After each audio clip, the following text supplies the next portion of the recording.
Is it all coming back in? Let me tell you about the comedy of justice. 10 years ago, I was raped by my cousin. This took place in Mexico, where I'm originally from. And at the time, I tried to press charges. In fact, I am still trying to press charges. And you might think, well, but it's Mexico. But if you're born in El Salvador, you can get up to 8 years in prison if you have a miscarriage. You can get up to 50 years in prison if you're charged with aggravated homicide. 8 years is abortion. Other countries are more lenient. Brazil, they allow for abortion in cases of rape. Poland says rape and incest. But there are still countries in the world today where if you are raped, your perpetrator has a right to marry you to avoid any kind of criminal prosecution. Russia, Thailand. And let's hope that if you do get married, it doesn't go wrong, because there are still 43 countries worldwide where marital rape doesn't actually exist. And let's not forget the places where women have been stoned after being charged with adultery for being raped. That's a whole other level for till death do us part. But what about here in the UK? Well, you are a rape survivor if somebody has penetrated one of your bodily orifices with a penis against your consent. But if it's an object, that's not rape. That's assault by penetration. But if that same thing happens in the US, then it is rape. But if it happens in Canada, oh, their criminal code has no provision for rape, so actually, you're a sexual assault survivor.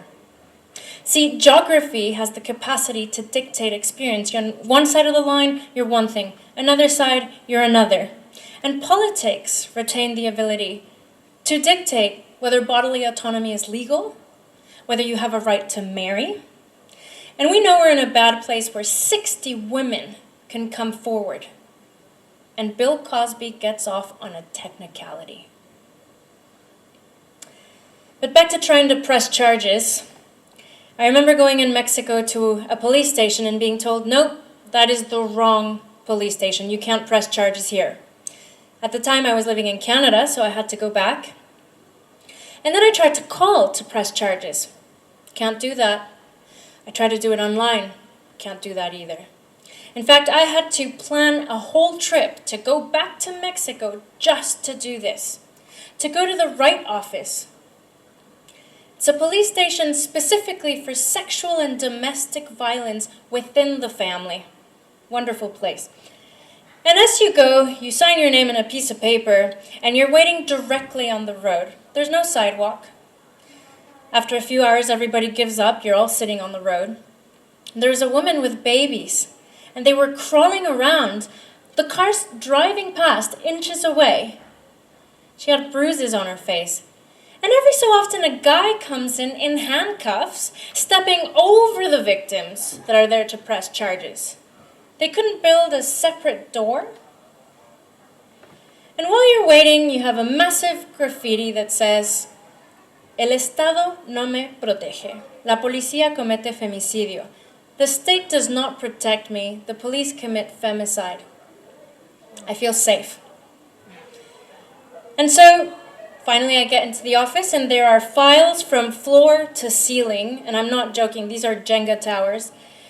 Files coming out of cabinets, and I can't help but feel I'm going to be one of those. I'm really just going to help the National Statistics Department here. And I present my case before a woman, and I've got my testimony, I've got doctor's notes, psychology reports, a friend's testimony, everything bound, apostilled and notarized, because I knew I'm going to use this one day. And she goes, wow, I've never seen someone walk in here with so much. I mean, you're so well prepared. And I go, thank you. At least I did one thing right.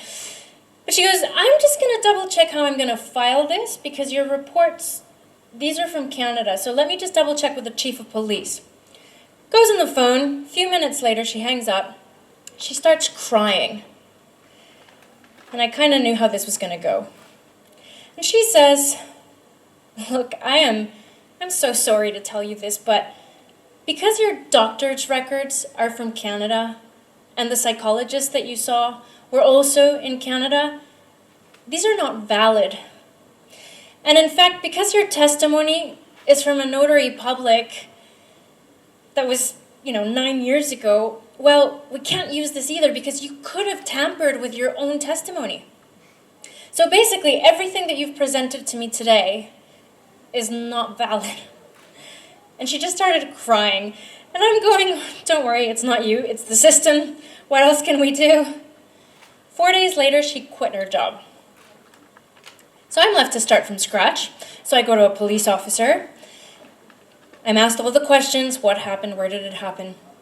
And eventually he says to me, okay, show me the address. So I pull it up on Google Maps. He goes, okay, we're going to go point at it. And I'm like, what do you mean we're going to go point at it? He's like, yeah, we gotta make sure that it's the right place. I'm like, oh, it is the right place. No, we have to do it physically. So I get in the car, he's got a massive gun, and we drive to an old family home. And all I really wanted to do here, this is a place where I spent Christmases and New Year's. All I want to do is ring the bell and go, guys, I'm here. Let's hang out. How have you been the last 10 years? Can't do that because they chose not to believe that this happened. They decided they preferred to cut me out of their lives. So all I'm left to do is,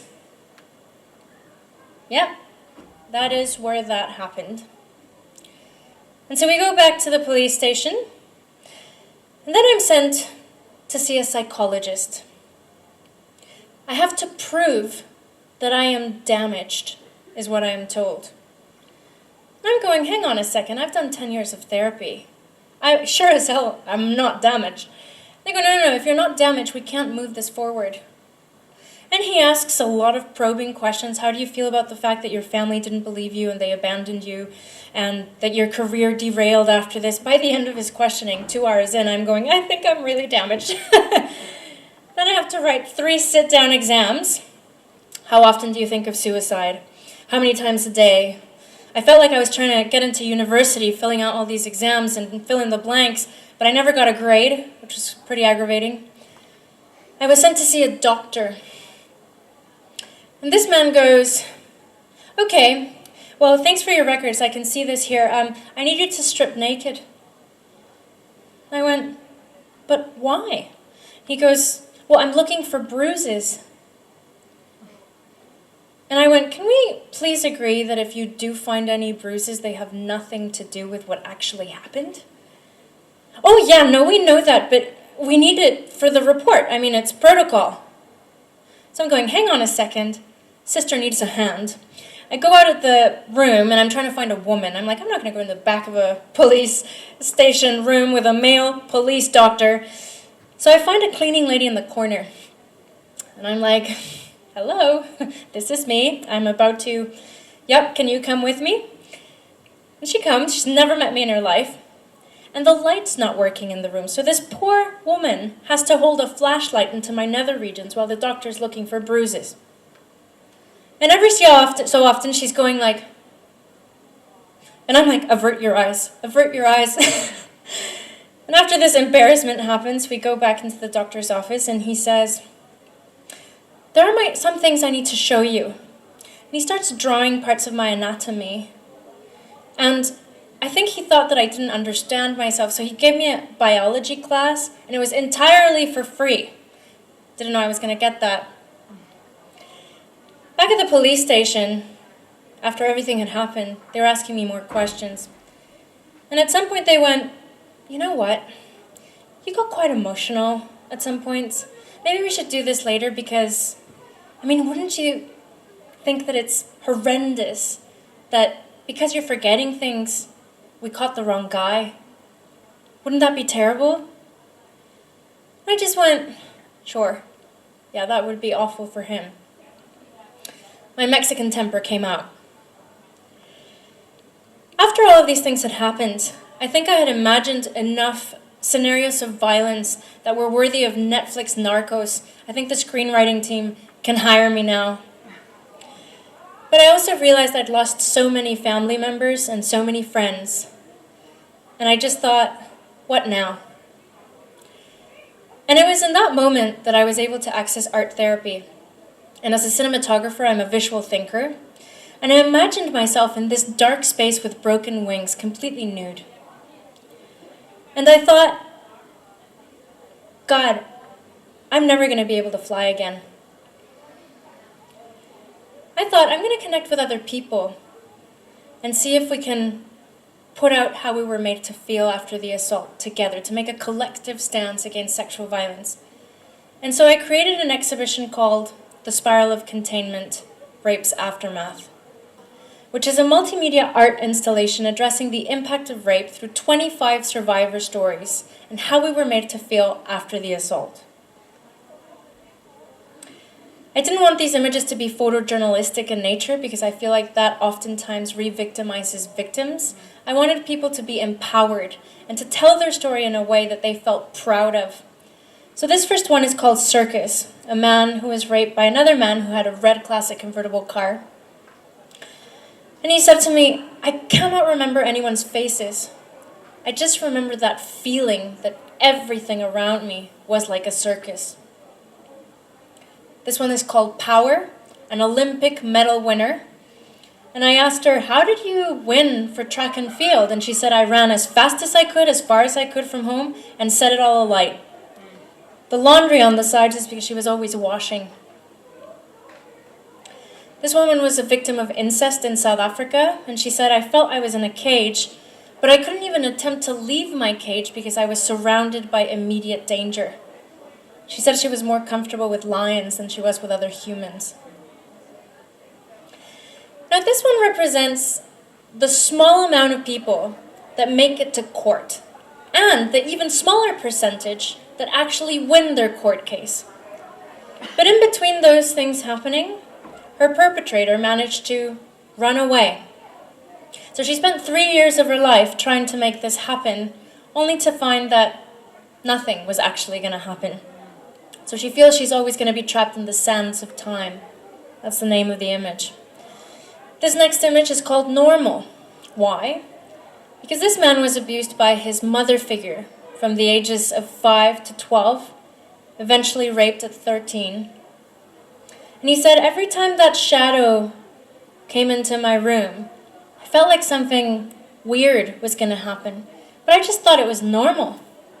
And it wasn't until he did therapy in his 40s that he realized that actually what had happened in that blue room was not normal. And if you remember my image of broken wings, I actually turned it into a holographic projection. You can see it here in 2D. And it's alluding to that cyclical nature of healing trauma. You have your wings full and something happens, and you have that skeletal structure to remind you that they're no longer usable. And you're in that space and you feel like you're never going to be able to fly again, and everyone around you keeps moving forward, but you're stuck.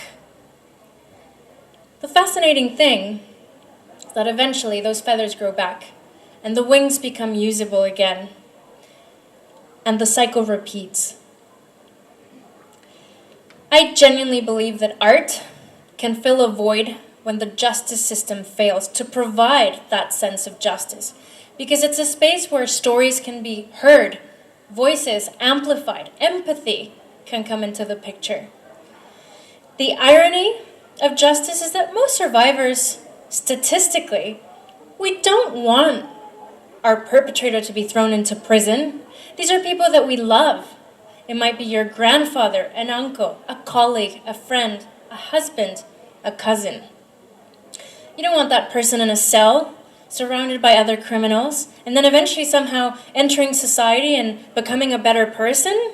I don't think that happens. We want this person to take accountability for their actions and heal enough to never do that again.